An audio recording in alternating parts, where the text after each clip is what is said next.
Hello everyone, welcome back to my channel. If you're new here, my name's Tina. I'm a DIYer and also the co-owner of Studio Calm, where I share my artwork with you. I'm kind of nervous because you guys have been seeing me put this living room together bit by bit, and I've been going back and forth on a few ideas because this is a little bit different from what I've made over in the past. But I know it's gonna turn out good, and it's really going to set the tone for the rest of our main living area. I really want to make sure that Brian also likes it, and I feel like all the pieces that we have do go together, but we really aren't going to know until we put it all together in this space. So fingers crossed that it goes well. We are actually going to start with the wall right behind me. I debated between painting or putting up wallpaper, and in the end, I decided that we are going to wallpaper this back wall. And since we are renting, I have to make this renter friendly, and I found a hack that will actually make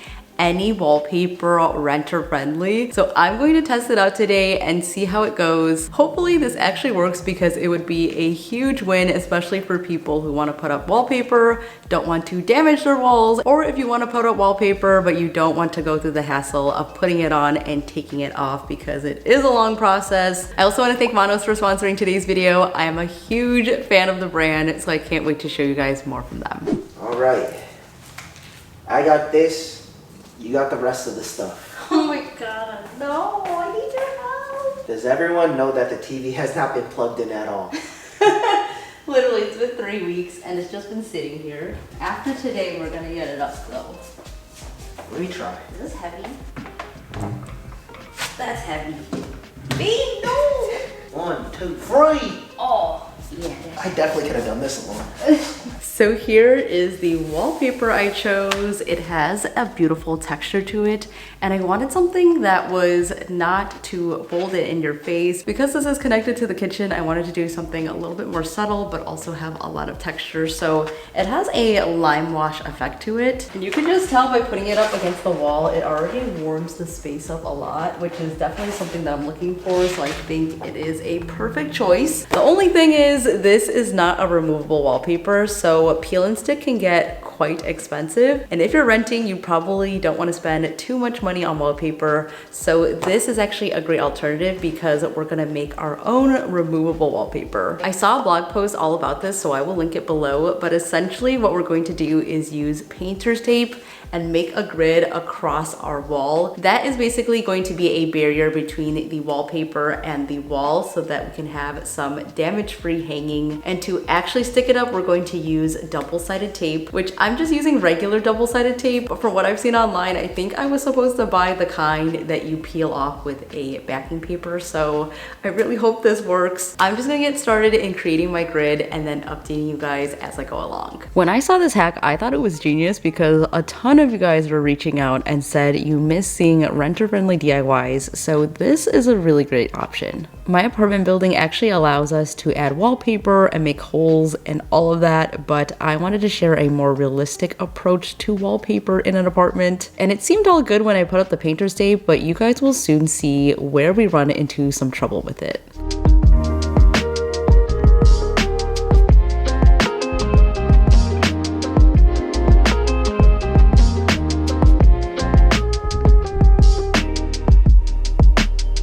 Here's where we're at, and putting up this tape actually makes the wall feel taller, which is really cool, because once we put the wallpaper up, it will definitely open the space up even more. So I started adding another row of horizontal tape, because I think I accidentally measured incorrectly of where I should put each of the vertical lines. I basically put the tape to the edge of each of the pieces, when I really should be putting this in the middle, because once you have the piece laying right here, the other piece doesn't have anything to stick on. So that's why I put another one. So if you're doing this, make sure you actually measure it out so that you don't have to double tape it. Or if you can get tape that's even wider than this, that will also work really great. But I will just adjust as I go along. And now I'm gonna start with the double-sided tape. That is gonna go right on top of this tape. And basically the painter's tape works as a barrier. Okay, let's see if this works. Okay. Let's start. Is this straight? No. Oh no. The tape is coming off. Hold up. How the heck do people do this? The tape's, oops. I accidentally touched this. Instead, I should just put the tape onto the paper, right? Yeah, going forward. As you can tell, we were struggling a little bit, and I think this is mostly due to the fact that I didn't have the right tape to make this go smoother. I actually found a video after doing this that shows a really easy method to help you with this. So if you want to try this out for yourself, I will link that below because it has a lot of helpful tips. After we got the hang of it, we found that it was easiest to start in the middle and kind of push the air outwards. So in the end, it did come out beautifully, but I will say it's not as perfect as using a pasted wallpaper or peel and stick. How do we feel about this project so far? This is terrible! Guys, I don't think I would recommend this unless you're doing a small wall. And look, we have a little casualty right here, but that's okay. I'll just tape it. It's at the bottom anyways. I think where I went wrong is that I didn't have exactly the correct materials. Definitely use like double-sided tape where you have to peel off the backing. That way you can work little by little. Luckily, this is very forgiving. Otherwise, I would choose using pasted wallpaper over this, to be honest. I mean, this is definitely a great way to test your marriage. Oh my God. Also, from the middle outwards is your best friend. Yep. What year is it? This isn't up. What if this falls down tomorrow? Especially since our walls are quite high, I think this project is perfect if you want to do a small accent wall. It's definitely going to take a little bit more patience, but I think it was definitely worth the effort. Plus, you can take this down pretty easily and switch it out without risking any damage to your walls. As I try out these hacks, I always want to be transparent with you. I really pride myself in showing you guys the real, because as a DIYer, when you see something online, it might look so easy, but once you actually try it for yourself, it does take some finessing and troubleshooting to make it work in your space. And I'm really glad that I tried this out because I learned so much, and now I know how to perfect it for the next time. That just took me 4 hours. I'm tired and I'm sweaty, but it's looking really good. And now we're gonna go for a pho break because I definitely need it. Good morning, you guys. It is a new day and I'm kind of taking this morning slow. I'm unpacking some boxes that we still have to go through. I'm starting to pack for some upcoming trips, so I definitely need to unbox everything as soon as possible. Personally, I get really excited when it comes to organizing things for trips, so planning out the itinerary and also packing all of my items. Like when it comes to travel, I get really excited about luggage. I don't know if that is a part of becoming an adult. And this part of the video is so kindly sponsored by Manos. When they asked to partner up, I of course said yes because I'm already a big fan of the brand. Last Christmas, Brian and I actually gifted my parents Manos suitcases. They definitely needed an upgrade because they've been using the same old suitcases for like a decade. So for our Vietnam trip, I really wanted them to have the best of the best, and that's how I landed on getting them Mono suitcases. They are all about design, quality, and accessibility, and since they sell directly to their consumers, you are basically getting the same luxury without the markup. I honestly was jealous of my parents when we were on the trip because their suitcases looked so nice, and by that point, Brian actually broke his suitcase. We were definitely due for an upgrade, so here I have the Carry-On Pro Plus. This is actually the same exact one that I got my parents. It is in this gorgeous olive green color, and they have so many to choose from, including limited edition colors. And as you can see, this comes with a front pocket. I feel like that's very unique to this design. You usually don't see a lot of hard shell luggage with a front pocket, so this makes it easy to just grab anything that you want to put in there. And it's also really nicely organized. So when you open it up, it has a spot for your laptop. There's also pockets and zippers inside, so you can keep everything nice and organized. There are a lot of sizes to choose from, so I have a medium check-in right here, and if you want a carry-on without the pocket, they also have that. Everything they make is so thoughtfully designed, so not only is it beautiful on the outside, but it's also very functional on the inside. On one side, you have a compression pad, and then on the other, there is a whole zippered section, and it also comes with a laundry bag as well. They are giving you guys 10% off of your entire order, so if you want to use the code TINADOODLES at checkout, you will save 10%. Their site has a ton more accessories as well, so I got their packing cubes. These are the compressible ones, so you can just pack everything in there, zip it up, and it's going to save so much space. I also had to get the cover for my suitcases because I want them to look nice and pretty. And I know they even have duffel bags and backpacks, so if you're looking for new travel accessories, definitely check out Monos. There's even a teeny tiny one. Oh my god, I cannot wait to use these.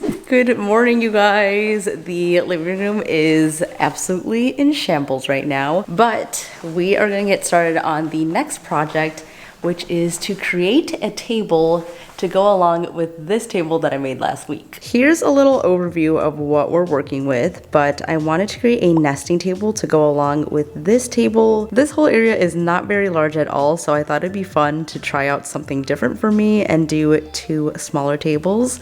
So I'm gonna have another table go right here. So here is what I'm thinking for this project. I'm very much inspired by this piece on the Urban Outfitters website, and I think it is totally DIY-able. I love this irregular shape and how it's organic, and I really love that it's a dark wood stain. I think I'm gonna make my version similar to that, but I honestly haven't decided yet because I'm either going to match it and make it the same green color, or I'll stain it, but I will ask you guys on Instagram to see what you think. I'm a little bit indecisive when it comes to those things, but I'm just gonna start cutting and then we will get the poll results. And what's great about this project is that I can actually make it with extra wood from last week's video. So I'm using the extra wood from this for the legs, and then I'm using the extra wood from this project for the tabletop. For this project, you basically just need 2 pieces of wood. So I have this one for the tabletop. And when you're DIYing, you wanna go for a thicker board so it looks a little bit more expensive. This is an 18 by 24 and it was only 19 bucks. Then I have this piece, which is leftover from last week. It's basically 12 inches across and I think it's about 3/4 of an inch wide. This is gonna be our legs and I'm just gonna cut them down to the exact height that I need so that it's a little bit lower than the other table already made.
I can't get over how cute this little table is. It reminds me of like a jelly bean or something, and this was seriously so easy to cut out and put together. You could also put a little shelf in between if you want some more storage. I also just tested this next to the other coffee table, and this is honestly the perfect height, so now I'm just gonna put it together. And like always, I'm using my pocket hole screws to get into these 2 holes over here and over here, and you won't even be able to tell.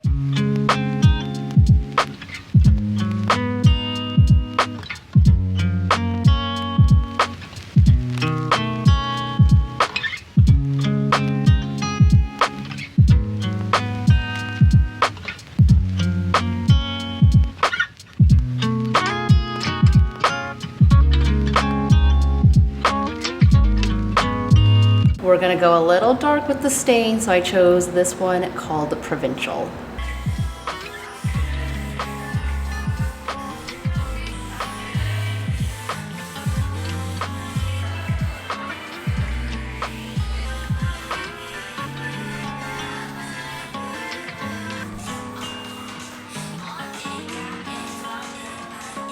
Okay, here we go. Bathroom to place. Ooh. Wow, that looks so nice together. If this ain't renter friendly, I don't know what is. Okay, we're going to mount the TV now. It comes with this template, which is helpful. Where's the center? Right here. This isn't working. So it's a stud finder, right? Dude, that's like the oldest dad joke ever. Are you guys also overly optimistic when it comes to DIY? Because I don't know if it's just this wall that was testing me. Maybe it wasn't feeling my decor and the vibe, but it was putting up a fight with all the changes we were making. Like with this TV mount, it is a very simple project. You just have to drill 4 holes into the wall. Nothing crazy, right? I think that's it. But then we realized that we were not dealing with any old studs. Our building actually has steel studs, which a normal drill bit will not go through. So, of course, we had to make a quick trip to Home Depot in the middle of putting this up and get metal drilling drill bits. And at this moment, a small part of me was feeling very discouraged, especially after putting up that wallpaper. But it really got me thinking, if I quit now, how will I ever get better? It actually took us 2 Home Depot trips to get the right drill bits and also new anchors, but I was determined to get this up without asking for help. Uh-oh. It's moving. Uh-oh, what happened? Oh no. Oh, it broke. This definitely gave me more experience under my belt, and I kind of wish that we took more footage during the process, but in the moment we were very frustrated and we just had to take a second to step back, problem solve, and in the end we did get it up. I feel like I learned something new with each makeover, and after getting this up, I am just so determined to make all the rooms in this home come to life. Is that it? Yeah. Are you sure? Is that it? Ah! Okay, I think we did it. Well, ta-da! Oh my god, dude. The aftermath. This took us way too long to do, guys. Oh my god. We overcame. And it's done! You DIY'd it. Ah. I won't lie, we were this close to calling a TaskRabbit. I literally was looking up TaskRabbits and I was like, maybe they should just take care of it because we've never had to mount a TV onto metal studs before. And that's just the reality of DIY, so I hope you guys can learn from our struggle. And also I hope this encourages you not to give up and just try again until you succeed. You guys, it's finally time to style the room. So first I'm going to start with the rug because I feel like rugs are artwork for your floors. Depending on what rug you choose, it can really set the whole vibe of the place. So I wanted to go for something a little bit more bold. On my mood board, I really wanted something checkered. So I have 2 options and this is the first one. I think it's gonna be too small, but I really like this design. I'm gonna put it down and see how we feel about it and see which one works best. This first rug was definitely way too small, but I just absolutely love the colors and the design on this. I wish they made it in a bigger size, but I ended up going with the second rug. I love the color of it. I really wanted to incorporate some yellow into this color palette, so this does just that. This space would not be complete without some lighting, and I've learned that lighting is so important to set a mood. I found this Noguchi inspired lantern that I think works well on the console or even on the floor. And then I'm also adding a gorgeous pleated floor lamp. This is gonna add some height, and I love the curves on this. I love that this is in the corner as a little reading area, and above it, I definitely want to add some artwork. I just haven't found the right ones yet, so this is going to be a little bit empty on this side. But I do have my TV frame, which is now complete. Thank you to everyone who said I should stain this because I think it goes perfectly in here. So on the back side, all I do is add a piece of wood that is a spacer, so I just brand nailed it on top. And then underneath I have some Velcro command strips, and this will actually keep it in place so that it doesn't move around. Can you guys see that? Let's go hang it up. We're gonna put on the final touches, and if you're looking for sources for any of these items, I will have them linked below. I wanted to use pieces that really showed our personality. That was kind of my biggest goal with this makeover, and before I reveal it to you, let's take a look back at the before. It was a completely blank canvas. It was also very gray, and by adding some DIY magic, some renter-friendly hacks, and a little bit of color, this is a space that I am absolutely in love with. So here is the after.